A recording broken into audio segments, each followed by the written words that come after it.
Hey, what's up everybody, and welcome back to another episode of News Dose, where I keep you up to date with everything happening in the gaming world. And yeah, so Xbox revealed a brand new feature for the Series X that honestly sounds pretty amazing.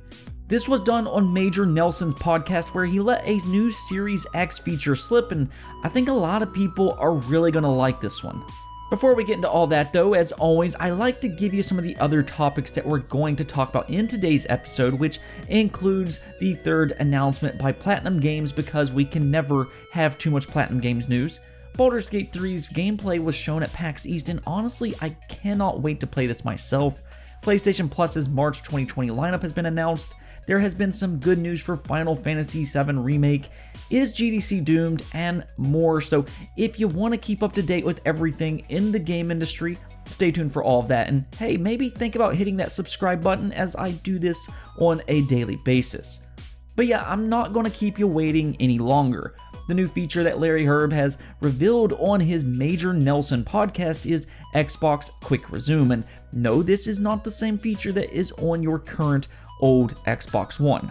No, this is something completely different, and I'll explain why this is such a great new feature. What Xbox Series X Quick Resume does is it allows you to put multiple games on standby at any point in time, where you can stop playing the game, you can then swap games, boot up a completely different game from wherever you last turned that game off, and then turn that game off and go back to the previous game in the same manner. I know that all sounds really confusing, but basically you can turn a game off, go to another game, then come back to that game and start from that same exact point that you turned the game off at. And no, it doesn't stop there either, as you can actually completely turn your console off. And then when you turn it back on, you can still boot right back into your game exactly where you last logged off. Now, this is a feature that I can see myself getting super excited for.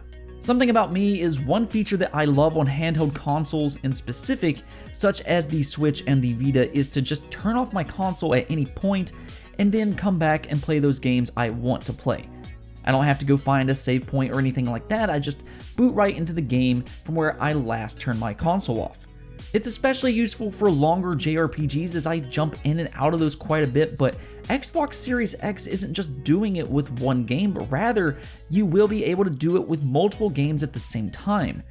And I hear you, you're probably wondering why having multiple games active at one point in time is a useful feature.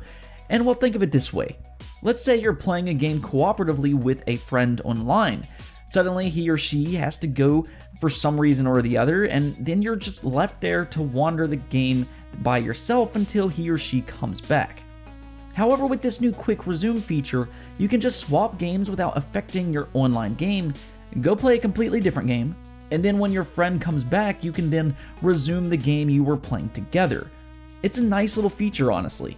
In fact, something that 4A Games said earlier this week was that they were more excited about Xbox Series X and PlayStation 5's new features than anything else. That is something that we as fans don't focus on as much prior to the announcement of them, but I'm sure both Xbox and PlayStation will be announcing some really cool features going into next generation just like this. I'll ask you though, if you could ask for one feature to show up next generation, what would you ask for? Now moving on, Final Fantasy VII Remake got some very good news today, as Square Enix revealed that Final Fantasy VII Remake Part 2, that's a mouthful, but it was not affected by the Part 1 delay. Of course, Part 1 was delayed from March to April not long ago, and it did have some fans wondering how Part 2 was doing, but according to Square Enix, Part 2 has not been affected at all by this delay, and in fact they believe that Part 2 will be even more efficient this time around, so we may get it much sooner than we expected. No, we still don't know what the current timetable is for Chapter 2, but it is good to know that they are at least predicting that it won't take as long. I don't know if I'm going to hold their word for that. I mean, it's a pretty big project to take on, and development cycles can be pretty unpredictable at times. Square Enix isn't really known for quick releases either, but hey, hopefully it won't take too long. Me personally, I've never been a big fan of episodic releases, and I think for this game in particular, it may take a long time to have a finished product. I do wonder how long of a gap to expect between each episode, but at the end of the day, I'm just happy it's being made at all. It also looks fantastic, so there's that as well. And speaking of Japanese games, Platinum Games also unveiled their third announcement, and do note that I said announcement and not a new game. See, we've been on top of this from day one as we closely find out exactly what Platinum Games has up their sleeves with their 4 announcements that they have been teasing. The first announcement was Wonderful 101 Remastered, and then earlier this week they put out a teaser trailer for Project Gigi, which looks really interesting. It looks like you play as some big giant robot hero fighting off a Godzilla-like monster, but the thing is, I think for the most part we all believe that these 4 announcements would be game announcements. But however, surprisingly we got the third announcement shortly after Project Gigi was shown, and that is that they are now opening a brand new studio in Tokyo with 100 developers, and that this studio will be focusing on games as a service.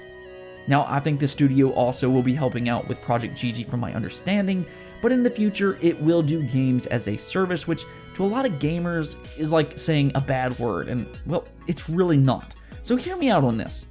I think when people hear games as a service, they immediately think it's a multiplayer driven game that needs to be monetized with microtransactions, seasons, etc., but that isn't necessarily true. Actually, games as a service is just continued development on existing games, and that includes DLC and expansions. So if we view it in that manner, well, it looks like this new Tokyo studio will likely be making expansions, which in my opinion is a good thing. Being able to get DLC for games like Nier Automata, Astral Chain, Wonderful 101, or whatever other game they come up with, yeah, I mean, I like the idea personally. I love those games, so I would be more than happy to return to those worlds if they put out a nice expansion. I want to know though, are you happy or disappointed by this news? Let me know in the comments below. In other news, we have a few PlayStation related topics, the first of which I found to be really interesting, and that's because you know that new game made by Media Molecules? That's right, Dreams. Well, the Dreams fanbase has put out a lot of really cool games by this point, many of which are remakes of other games, and one of these games is Blade Runner. So check this out. This Blade Runner game made in Dreams, well, it looks a lot like another really popular game on PlayStation, you know, Resogun. I mean, it was clearly inspired by Resogun, but the cool thing here is not the game itself, but rather some unnamed European developer was so impressed by this game that they went out and hired the creator behind Blade Runner. That's honestly really cool, and it makes me wonder if other developers are going to try and pick up talent through Dreams creators. I also wonder if these creators can make a successful transition into developing full-time for an actual developer. The thing is, and this is only my opinion, but when I see games in Dreams, I'm always like, yeah, that was really cool. And I come away impressed because you don't really expect some of these games to be possible in Dreams. I mean, we are seeing full-out recreations of games like Dead Space within Dreams. But on the other hand, I don't necessarily come away from a game in Dreams thinking, oh, that's a fun game. Because while yes, they are impressive, are they actually fun? That is what I wonder about a hire like this.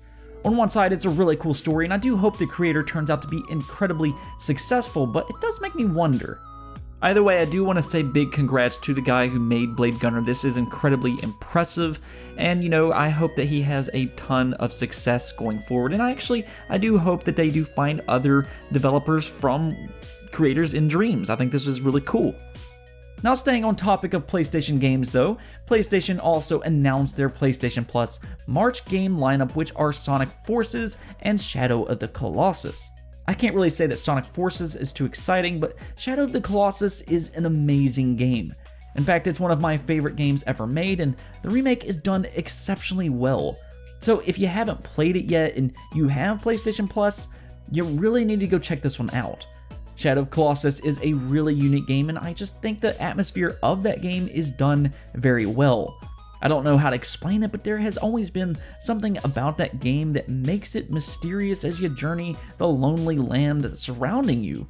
But yeah, I would highly recommend Shadow of the Colossus, so definitely go check that one out next month on PlayStation Plus.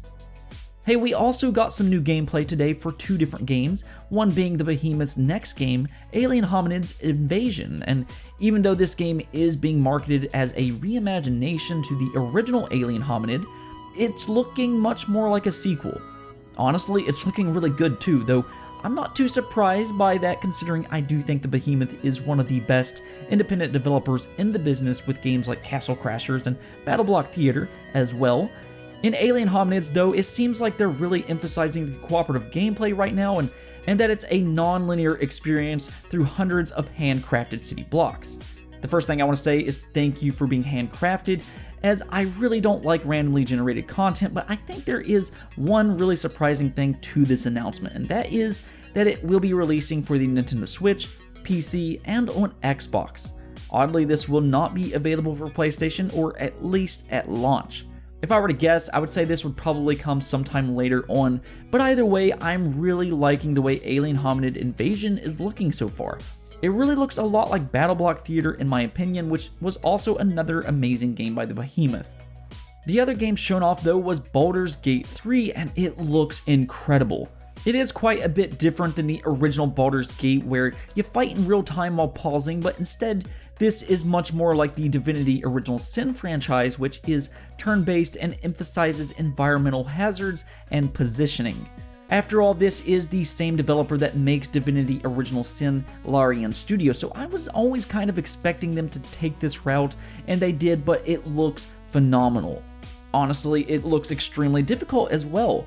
The entire gameplay session was done live, and I'm not sure I've ever seen a developer have such a difficult time. Me personally, I like challenging games, so I'm all good with that personally. The thing that really impressed me though was the cinematics and the way you perform dialogue in this game. The cinematics are really on par with something like Diablo. I mean, they look really good, and that's hype alone.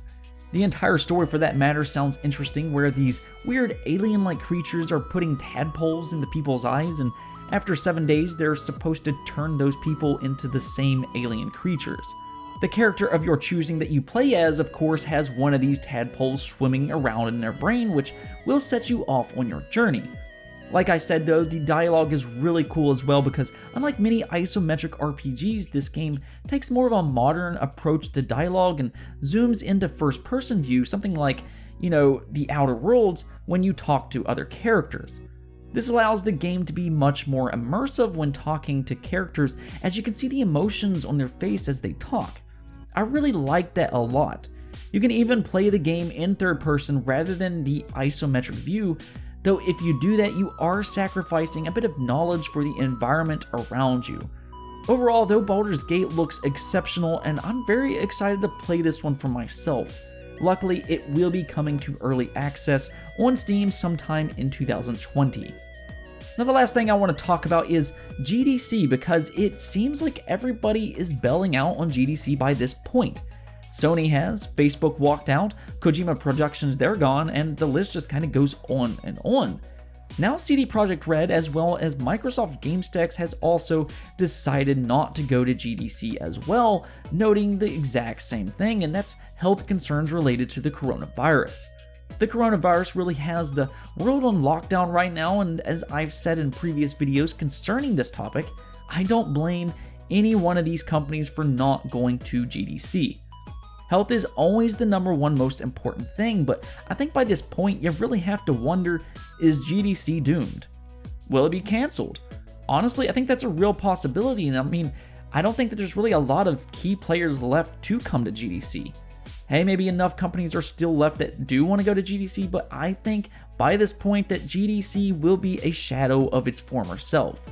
That doesn't mean it won't return next year better than ever, but for 2020 at the very least, it's definitely seeming like it's just not going to be a big thing.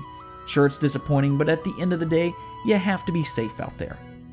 Anyways though, that's it for this episode, but if you liked the video, don't forget to hit the bell notification and subscribe button for more content just like this. Peace out.